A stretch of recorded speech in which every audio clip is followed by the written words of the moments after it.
बहुत समय पहले की बात है। दूर दराज के एक बड़े जंगल में जानवर शांति से रहते थे। वहां कोई राजा नहीं था, लेकिन सब मिलजुल कर रहते थे, मिलनसार, समझदार और एक दूसरे की मदद करने वाले। इसी जंगल में एक छोटी सी पर बेहद तेज दिमाग वाली हिरनी रहती थी। नाम था चिंकी। चिंकी सिर्फ छोटी नहीं थी, उसकी सोच बहुत बड़ी थी। जब शेरू राजा की दहाड़ भी कमजोर पड़ती तो चिंकी की सूझबूझ से पूरा जंगल बच जाया करता था। सूरज की पहली किरण जैसे ही जंगल पर पड़ी, पत्तों पर ओस की बूंदें चमक उठीं। नदी किनारे बैठी चिंकी आंखें बंद करके हल्के हल्के सांस ले रही थी। कितनी शांति है, लेकिन कहीं न कहीं कुछ अजीब सा लग रहा है।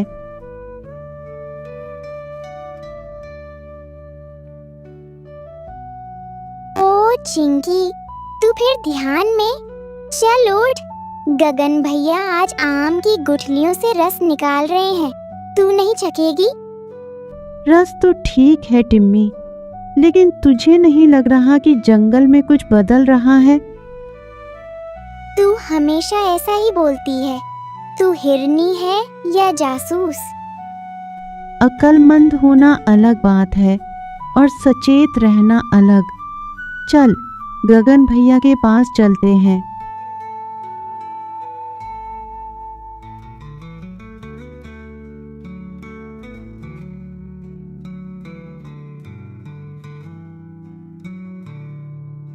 चिंकी बेटा, तुमसे ही कुछ पूछना था। कल रात जब मैं नदी के पास गया तो वहाँ इंसानी चप्पल के निशान थे। इंसान? जंगल में? मगर हमने तो बरसों से कोई इंसान नहीं देखा। अगर इंसान आया है तो सिर्फ घूमने नहीं, हो सकता है शिकारी हो। हमें तुरंत सब जानवरों को इकट्ठा करना होगा। जंगल के बीचों बीच एक बड़ा सा पेड़ था। उसी के नीचे सब जानवर जमा होते थे। गगन, टिम्मी, चिंकी, लोमड़ी, खरगोश, बंदर और कुछ बूढ़े तोते भी। दोस्तों, इंसानी निशान मिले हैं। अगर वो शिकारी हुआ तो हमारा घर, हमारे बच्चे सब खतरे में हैं। शेरू राजा के बाद जंगल कमजोर हो गया है। अब कोई नहीं जो दहाड़ के सबको डरा दे। तो क्या हम डर के बैठे रहें? नहीं, अब जंगल को एक नई रणनीति की जरूरत है और मेरे ख्याल से उसकी अगुवाई चिंकी को करनी चाहिए। हाँ, चिंकी ही हमें बचा सकती है। अगर आप सबका विश्वास मुझ पर है तो मैं अपना पूरा जोर लगाऊंगी। लेकिन एक बात याद रखना, अकेले मैं कुछ नहीं कर सकती। हमें एक साथ लड़ना होगा।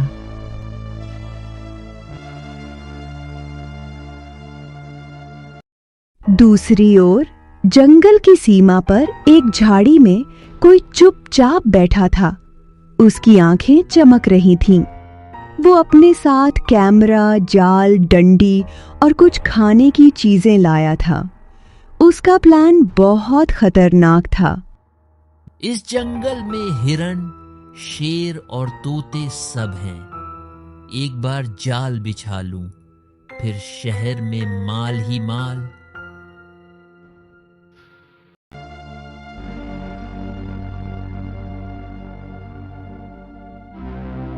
गगन भैया, एक अजीब सी गंध आई थी। लगता है इंसान ने कुछ जलाया है। चिंकी को बुलाओ, तुरंत।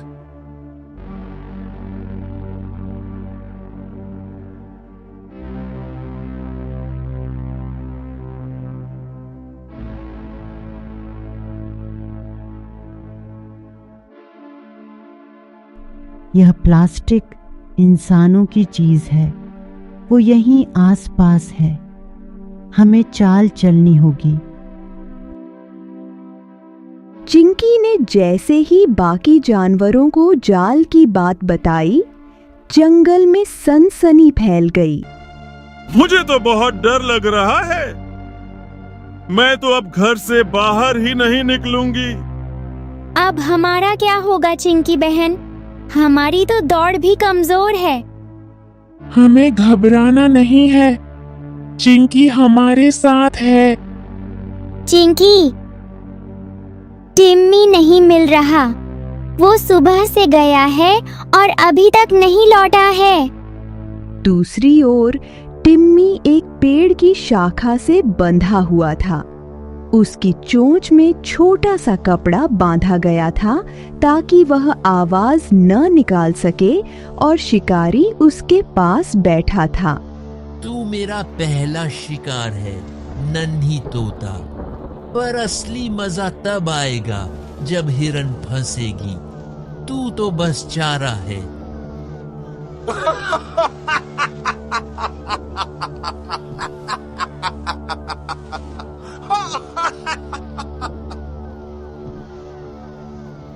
चिंकी को यकीन हो गया कि टिम्मी को शिकारी ने पकड़ लिया है, लेकिन वो डरती नहीं बल्कि जंगल के जानवरों को एक साथ बुलाकर रणनीति बनाती है।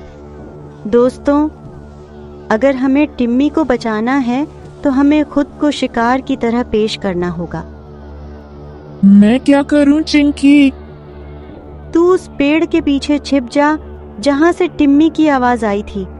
जैसे ही मैं इशारा करूं, जोर से हाँकना ताकि शिकारी डर जाए। मैं जाल में दिखावटी घास रखूंगी ताकि शिकारी को लगे कि कोई आ चुका है। हम डरने वालों में से नहीं हैं। हम जंगल वाले हैं और मिलकर सबको बचा सकते हैं।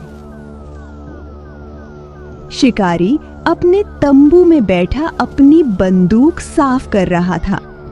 तभी बाहर घास में हलचल हुई।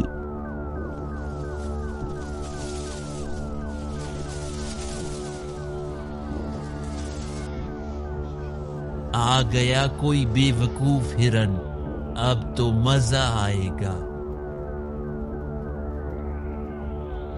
वह जैसे ही बाहर आया, उसे लगा कि घास में कोई है, लेकिन वो असल में लोमड़ी द्वारा बिछाई गई घास थी। शिकारी ने जैसे ही झुका, हमला! गगन ने जोर की चिंगाड़ मारी।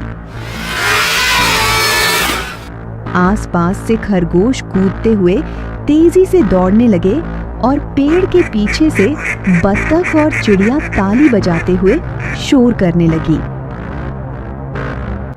ये क्या हो रहा है? जानवरों की सभा है क्या? वह उलझा और उसी दौरान चिंकी ने उसका ध्यान भटकाकर रस्सी से टिम्मी को छुड़ा दिया। टिम्मी जैसे ही आजाद हुआ, उसने एक प्यारी सी चीं चीं की। धन्यवाद चिंकी। मैं समझ नहीं पा रहा था कि मैं बचूंगा या नहीं। हम जंगल वाले अपने को कभी अकेला नहीं छोड़ते।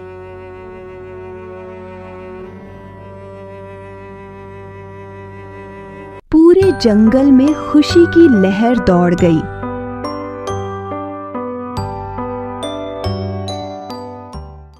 शिकारी बौखलाकर भाग गया।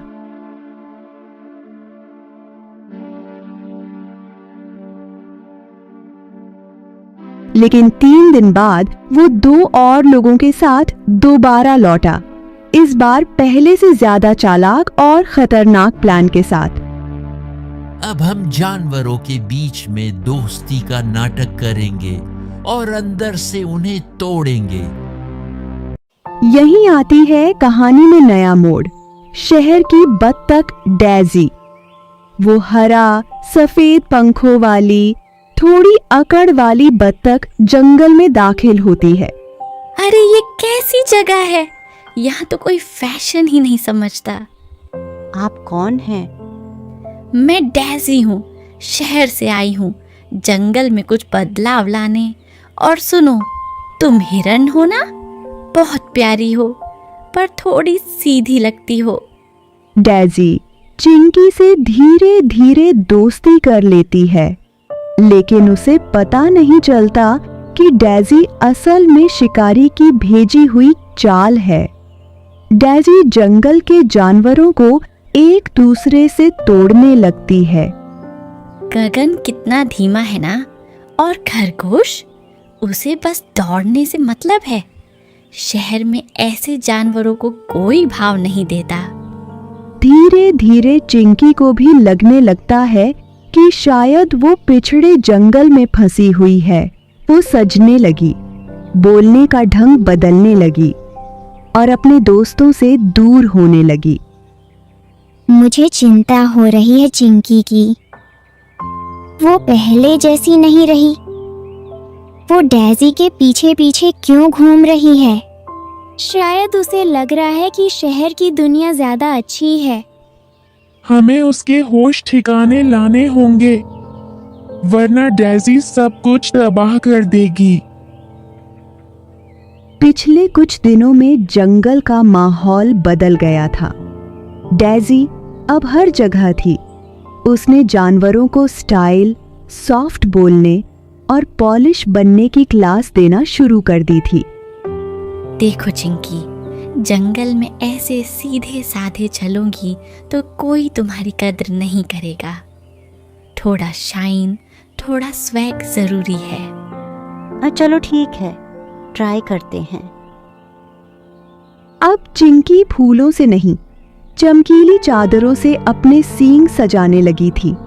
वो टिम्मी, गगन और खरगोश से दूर होती जा रही थी। कभी हम 4 दोस्त साथ हंसते थे, अब चिंकी हमें देखती तक नहीं। ये डेज़ी बहुत चालाक है, सबका ध्यान अपने ऊपर ले आई है और हमारी एकता को चुरा कर ले जा रही है। मुझे डर लग रहा है, कहीं कुछ बड़ा धोखा न हो रहा हो। एक दिन रात में चिंकी ने डेज़ी को चुपके से 2 अजनबी इंसानों से बात करते देख लिया। शाबाश डेज़ी, तूने उस हिरनी को तोड़ दिया। कल हम उसे और गगन को पकड़ लेंगे। जैसे ही वो सब मेरी स्टाइल क्लास में आएंगे, वहीं उन्हें कैद कर लो, कोई शक नहीं करेगा। हे भगवान, मैंने सब कुछ खो दिया। मैं खुद को भी भूल गई और अपने अपनों को भी। चिंकी भागकर गगन, टिम्मी और खरगोश के पास आई। माफ कर दो दोस्तों, मैं लालच में अंधी हो गई थी। डेज़ी ने मुझे अपने रंग में रंग दिया और मैंने तुम सबको भूलकर सबसे बड़ा धोखा खाया। हम तुझे कभी नहीं छोड़ सकते चिंकी, तू हमारी अपनी है। अब हमें मिलकर डेज़ी का पर्दाफाश करना होगा और पूरे जंगल को उसका असली चेहरा दिखाना होगा। चिंकी ने अगले दिन अपने पुराने रूप में सींगों में फूल लगाकर जंगल की सभा बुलाई। सुनो मेरे जंगल के भाइयों और बहनों, जिस शहर की चमक में मैं खो गई थी, उसका असली चेहरा अब समझ में आया है। डेज़ी, जिसे तुम सब आदर्श मान रहे थे, वो दरअसल शिकारी की जासूस है। क्या? कल की क्लास में वो सबको पकड़वाने वाली थी। अरे ये क्या, मेरी तो सारी पोल पट्टी खुल गई। चलो भागो यहाँ से। डेज़ी को जब पता चला कि उसका भेद खुल गया है तो वो भागने लगी, लेकिन चिंकी और उसके साथियों ने मिलकर उसे घेर लिया। शिकारी जब आया तो वहां पहले से जंगल के जानवर छिपे हुए थे। जैसे ही उसने कदम रखा, हाथी ने पेड़ गिरा दिया, तोता ने उसके हथियार उड़ाए और लोमड़ी ने पीछे से उसे रस्सी में बांध दिया। छोड़ो, मुझे कुछ मत करो, मुझे माफ कर दो और कभी जंगल की तरफ मुड़ के भी नहीं देखूंगा। जाने दो मुझे। हम जानवर हैं, पर दिल इंसानों से बड़ा है। हम तुझे मारेंगे नहीं, बस सबक सिखाकर छोड़ेंगे। शिकारी और डेज़ी को जंगल से बाहर निकाल दिया गया, हमेशा के लिए। अब जंगल में फिर से खुशियां लौट आई थीं।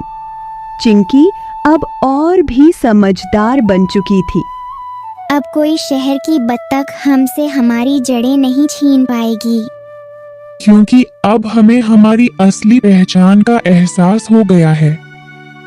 दोस्तों, अपने आप में गर्व करना ही असली स्टाइल है।